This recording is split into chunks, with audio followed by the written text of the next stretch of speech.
அனைவருக்கும் என்னுடைய நமஸ்காரங்கள். போன அத்தியாயத்துல சனத்குமார்களின் சாபத்துக்கு அப்புறம் உங்களை நானே அனுகிரகம் பண்ணி உங்களை நானே வதைக்கிறேன் அப்படின்னு சொல்லி பகவான் சொன்னார் இல்லையா? அப்படி தானாகவே மாட்டுகின்ற இந்த அசுரனை உங்களுடைய பராக்கிரமத்தை எல்லாம் காட்டி அவனை நீங்க வதம் பண்ணி லோகத்துக்கு க்ஷேமம் பண்ணுங்கோ அப்படின்னு பிரம்மா சொன்னார் அப்படிங்கிறத போன அத்தியாயத்துல பார்த்தோம். இந்த அத்தியாயத்துல அந்த ஹிரண்யாக்ஷனுடைய சம்ஹாரத்தை பத்தி சொல்றார். என்ன சொல்றாருன்னு பார்க்கலாம். ஓம் நமோ பகவதே வாசுதேவாய. அத ஏகோனவிம்சோऽध्यायः.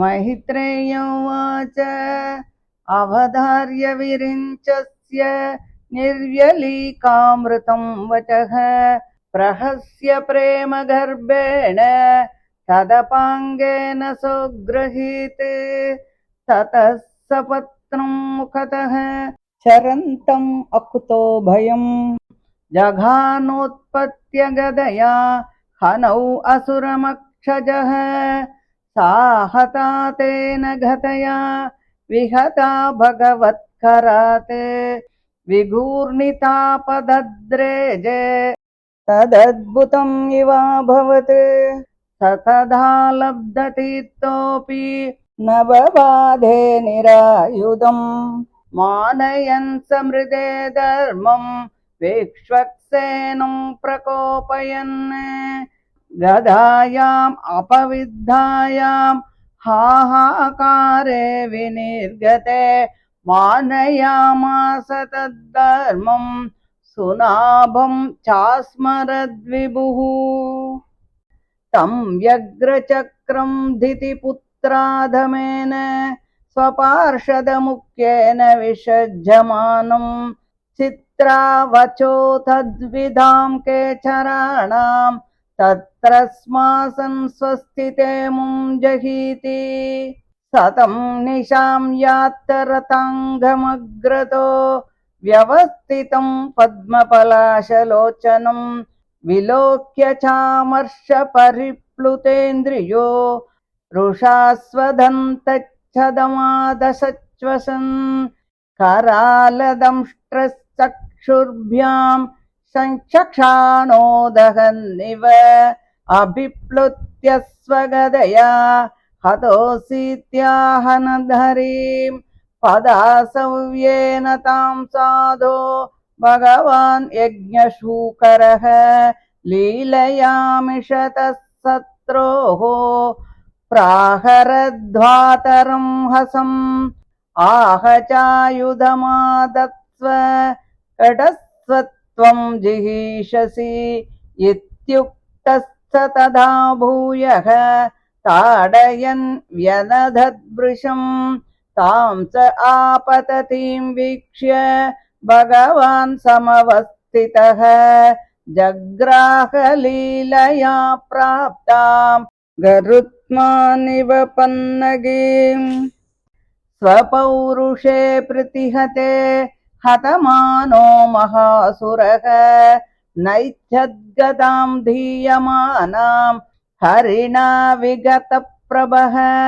जग्राहत्रिशिखं शूलं ज्वलज्वलनलोलुपं यज्ञाय धृतरूपाय विप्रायाभिचरन्यता तदोजसा दैत्यमहाबडार्पितं चकाशदन्तकौदीर्णदीदिति चक्रेण चिच्छेदनिशातनेमिना हरिर्यता ताक्ष्यपतत्रमुज्जितम् वृक्णे स्वशूले बहुदारिणा हरेः प्रत्येत्य विस्तीर्णमुरो विभूतिमत् प्रवृद्धरोषः स कठोरमुष्टिना नदन् प्रहृत्यान्तरधीयतासुरः तेनेत्तम् आहतः क्षब्दः भगवान् आदिशूकरः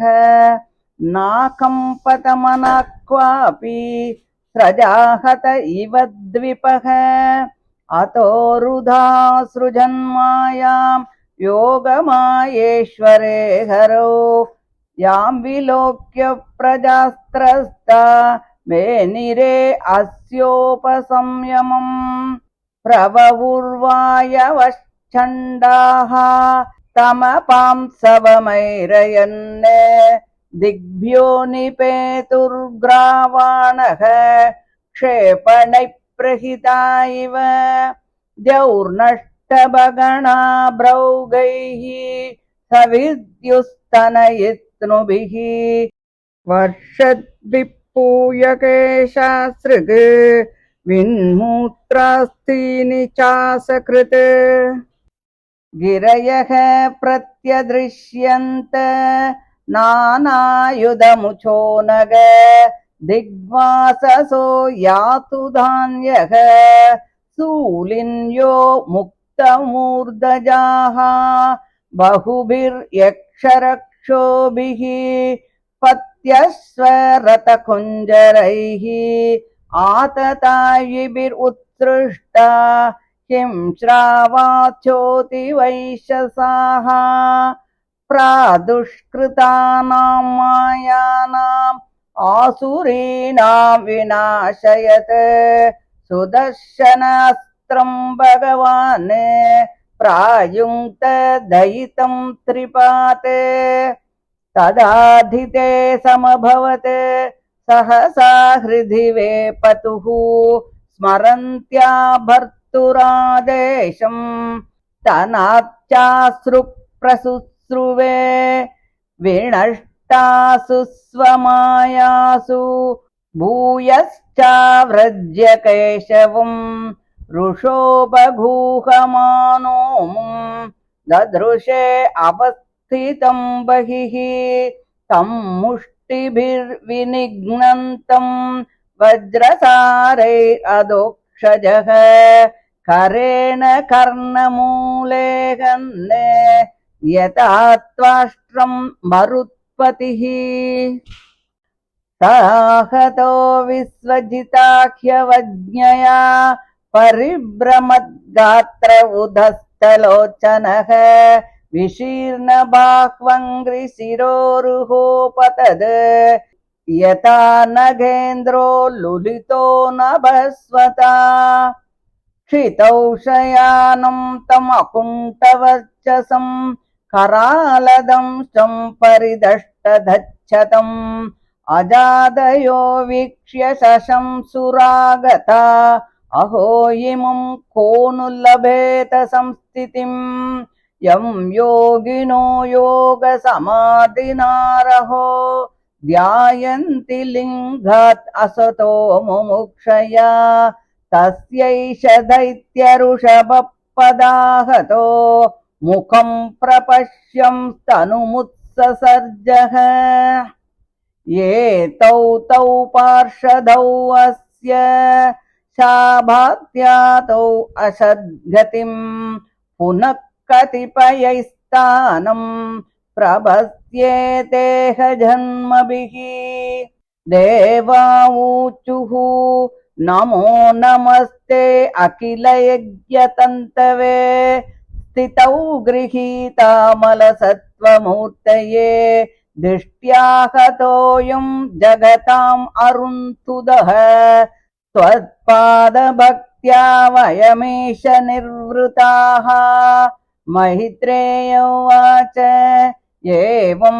हिरण्याक्षमसह्यविक्रमं ससादयित्वा हरिरादिसूकरः जगामलोकं स्वम् अखण्डितोत्सवं समीडितः पुष्करविष्टरादिभिः मया यथानुक्तमवाधिते हरेः कृतावतारस्य सुमित्रचेष्टितं यथा हिरण्याक्ष उदारविक्रमो महामृदे क्रीडनवन्निराकृतः सूत उवाच इति कौशारवाक्याताम्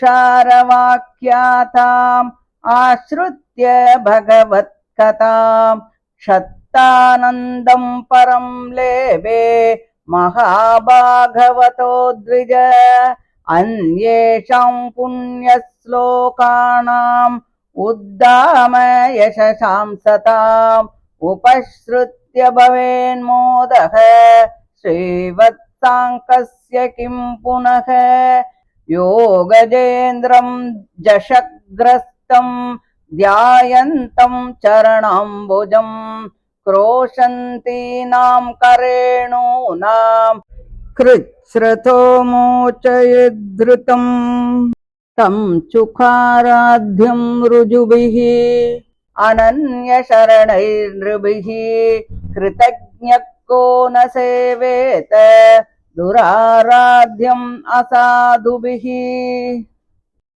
यो वै हिरण्याक्षवदं महाद्भुतं विक्रीडितं कारणशूकरात्मनः शृणोति गायति अनुमोदतेऽञ्जसा विमुच्यते ब्रह्मवदात् अपि द्विजाः एतन्महापुण्यमलं पवित्रं धन्यं यशस्यं पदमायुराशिषां प्राणेन्द्रियाणां युधि शौर्यवर्धनम् नारायणोऽन्ते गदिरङ्गशृण्वताम् इति श्रीमद्भागवते महापुराणे पारमहंस्यां संहितायां तृतीयस्कन्धे हिरण्याक्षवधो नाम एकोनविंशोऽध्यायः।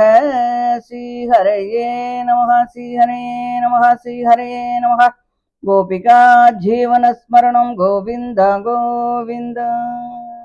இப்படி அந்த பிரம்மா தன்னை கபடமில்லாதவர் அப்படின்னு சொல்றாரே அப்படின்னு பகவான் தனக்குத்தானே சிரிச்சுக்கிறார்.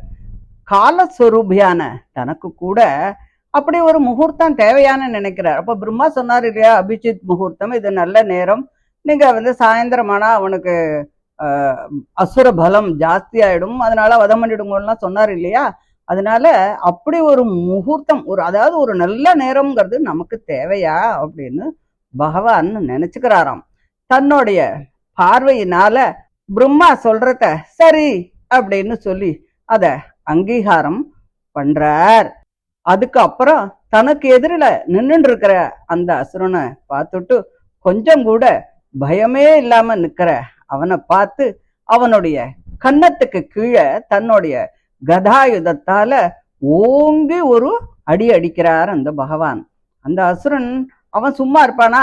அவன் என்ன பண்றான், பகவானுடைய கதைய தன்னோட கதையால அதை திருப்பி அடிக்கிறான்.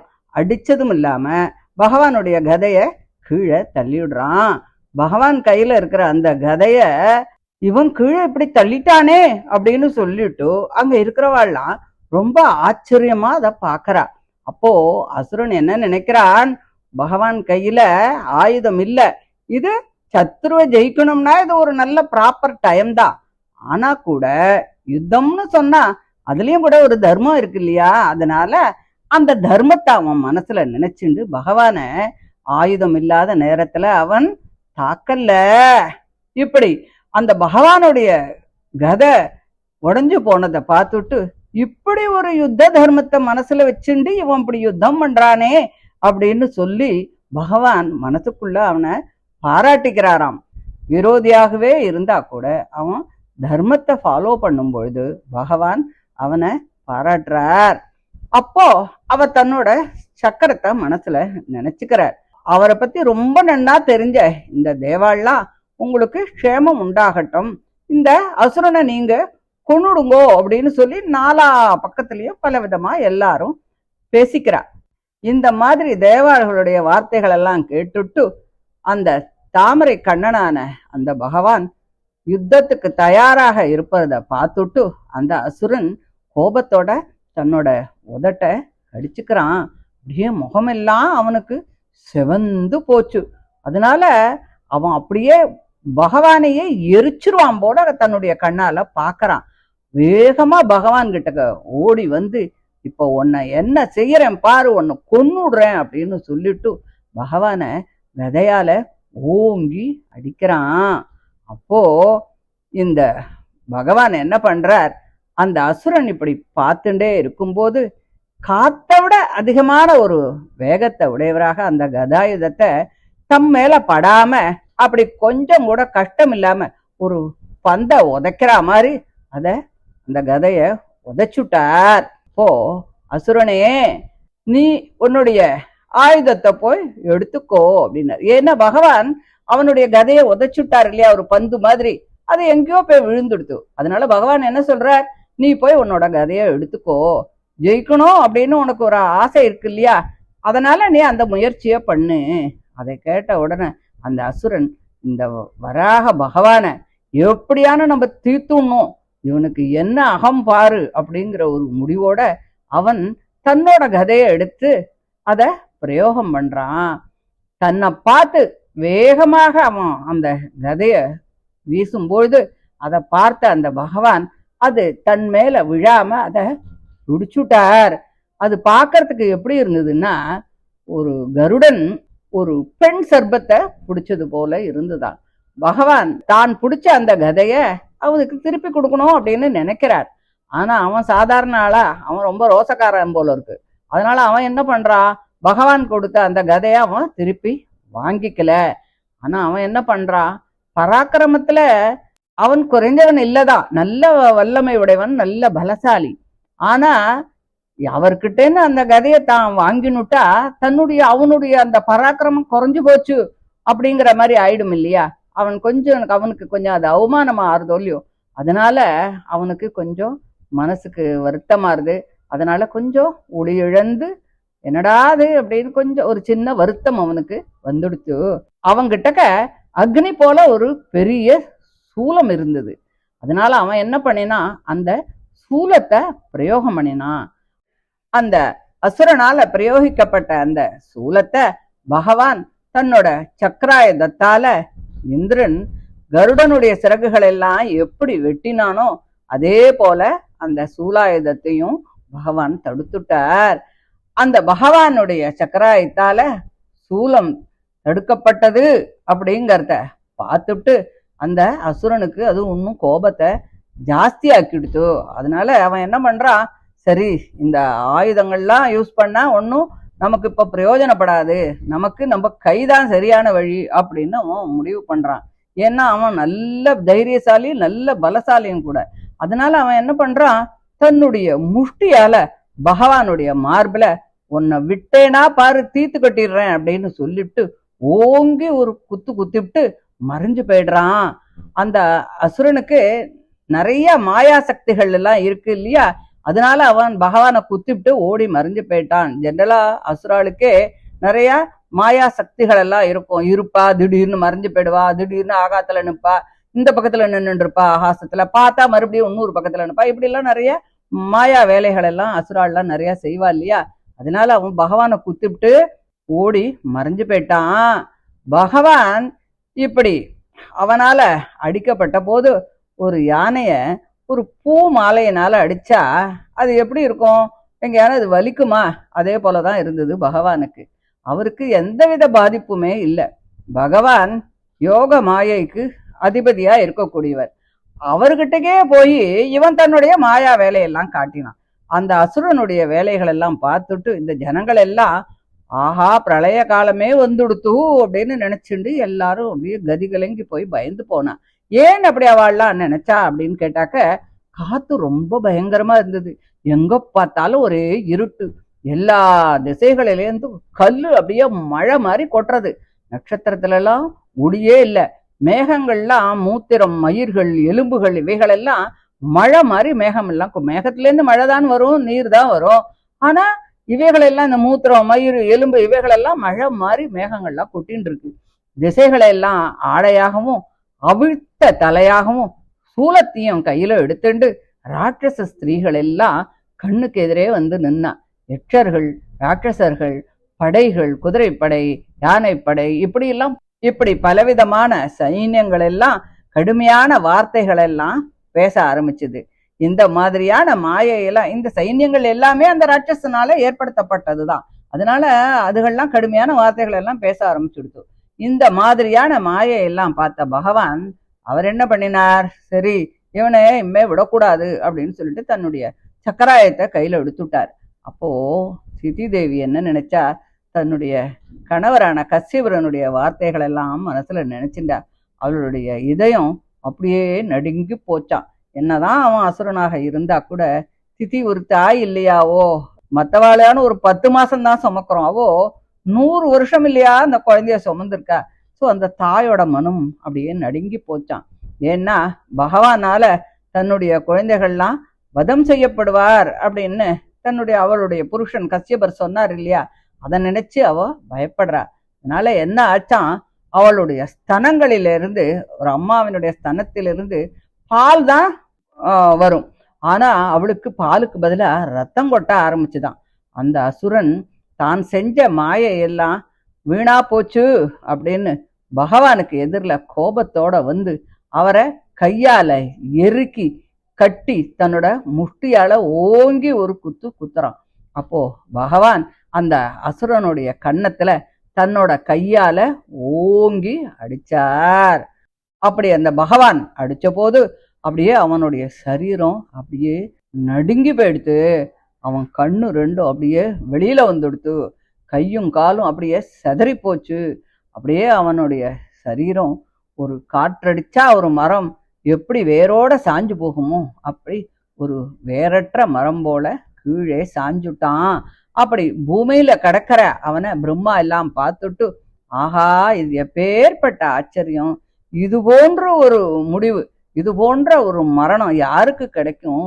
யோகிகள் எல்லாம் மோட்சத்தை அடையணும் அப்படின்னு யார மனசுல தினம் நினைச்சுட்டு தியானம் பண்றாளோ அந்த பரமபுருஷனுடைய முகத்தை பார்த்துண்டே அவருடைய கையாலேயே தன்னுடைய சரீரத்தை விட்டுட்டானே, இவன் பகவானுடைய காவல்காரன் அல்லவா? பாபத்தால என்ன ஜெய விஜயர்கள் தானே, அவாதானே வந்து இந்த மாதிரி ஒரு அசுர பிறவியை எடுத்திருக்கா இல்லையா சாபத்தினால. அதனால பாபத்தால இது போன்ற பிறவியை இவா எடுத்துட்டா. இன்னும் சில ஜென்மத்துக்கு பிறகு அவள்லாம் தங்களுடைய பதத்தை மீண்டும் அடைஞ்சு விடுவா அப்படின்னு சொல்லிட்டு அவர் சொல்றார். அப்போ தேவாள்லாம் பகவானை பார்த்து, ஈசனே யஜ்ஞஸ்வரூபியே உங்களுக்கு நமஸ்காரம், ஜகத்துக்கு உபதிரவம் பண்ற இந்த அசுரன் எங்களுடைய பாக்கியத்தால நல்ல வேளை அழிஞ்சு போயிட்டான், நாங்கள்லாம் கவலை இல்லாதவர்களாக ஆகிவிட்டோம். சகிக்க முடியாத பராக்கிரமம் உடைய இந்த ஹிரண்யாட்சனை ஆதி வராக ரூபியான பகவான் அவனை வதம் பண்ணிட்டு தன்னோட லோகத்துக்கு போனார். நான் என்னுடைய குருக்கிட்டேந்து எப்படி தெரிஞ்சுட்டேனோ அப்படியே அந்த பகவானுடைய வராக அவதாரத்தை, அதாவது அந்த ஹிரண்யாட்சனை கொன்ற அந்த கதையை நான் உங்களுக்கு சொன்னேன் அப்படின்னு சொல்லி மைத்ரேயர் விதுரருக்கு இதை சொன்னார். பரீட்சித்து ராஜனே, சுகர் சொல்லின்னு இருக்காரு இல்லையா பரீட்சித்துக்கு, அப்ப சுகர் சொல்றார், பரீட்சித்து ராஜனே அதை கேட்ட அந்த விதுரர், அவர் சாதாரணமானவரா, அவர் ஒரு பெரிய பாகவதர் இல்லையா, அவர் அப்படி ஒரு பரம சந்தோஷப்பட்டார். இப்படி மிகுந்த கீர்த்தி உடையவர்களுடைய கதையை கேட்கறதுனால சந்தோஷம் ஏற்படுறது இல்லையா?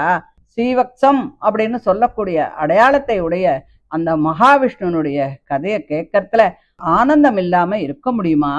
கஜேந்திரன் முதலையினால பீடிக்கப்பட்ட போது பகவானுடைய பாதார விந்தத்தை ஆதி மூலமே அப்படின்னு சொல்லி தியானம் பண்ணின போது பெண் யானைகள் எல்லாம் அழுதன அல்லவா? அப்போ அந்த யானையை கஷ்டத்திலேருந்து யார் காப்பாத்தினா? இந்த பகவான் தானே காப்பாத்தினார். கபடமில்லாத மனசு இருக்கிறவாளும் அவர்தான் நமக்கு சரணம் அப்படின்னு நினைக்கிறவாளும் மனிதர்களால எளிதிலே ஆராதிக்க கூடியவரும் ஆகிய, ஏன் மனிதர்களால ஆராதிக்க கூடியவர்னா, ஆடு மாடெல்லாம் இருந்தா அதுகளால பகவானை ஆராதனை பண்ண முடியுமா? முடியாது இல்லையா? அதனால மனுஷ ஜென்மமே ரொம்ப உயர்ந்த ஜென்மம் இல்லையா? அதனால அந்த மனிதர்களால ஆராதிக்க கூடியவரும் அசத்துக்களால் ஆராதிக்க முடியாதவரும், மனிதனாக பிறந்துட்டா கூட பகவானை நம்ம பூஜை பண்ணணும், சரணம் அடையணும், அவரை நினைச்சுக்கணும்னு நினைக்காத பல அசத்துக்கள் இருக்கு இல்லையா? சோ அவரால் ஆராதிக்க முடியாது ஆகிய அந்த பகவானை யார்தான் உபாசனை பண்ண மாட்டா? ஆதி வராக மூர்த்தியினுடைய கிரீடா ரூபமானதும் மிக்க அற்புதமானதுமான இந்த ஹிரண்யாட்ச வதத்தை யார் கேட்கிறாளோ அந்த க்ஷணத்திலேயே அவன் மகா சுத்தனாகி விடுகிறான். இந்த கதை மிகுந்த புண்ணியத்தை தரக்கூடியது, மிகவும் மன சுத்தியை ஏற்படுத்தக்கூடியது. இது தனத்தை தரும், கீர்த்தியை தரும், தீர்க்கமான ஒரு ஆயுளையும் தரும். நமக்கு தேவையான இஷ்டங்களையும் பூர்த்தி செய்யும். யுத்தத்தில் பிராணனையும் இந்திரியங்களையும் கூட காப்பாற்றக்கூடியது அல்லவா இது. மிகுந்த பராக்கிரமத்தை கொடுக்கக்கூடியதல்லவா. மகாராஜனே, இந்த கதையை பக்தியாக கேட்பவர்கள் மரணமடையும் காலத்தில் ஸ்ரீமன் நாராயணனை கண்டிப்பாக அடைவார்கள் என்று சொல்லி இந்த ஹிரண்யாட்சனுடைய வதத்தை முடிக்கிறார். அடுத்த 20வது அத்தியாயத்துல லோக சிருஷ்டியை பத்தி சொல்றார். அத அடுத்த ஆடியோல பார்க்கலாம். தேங்க்யூ.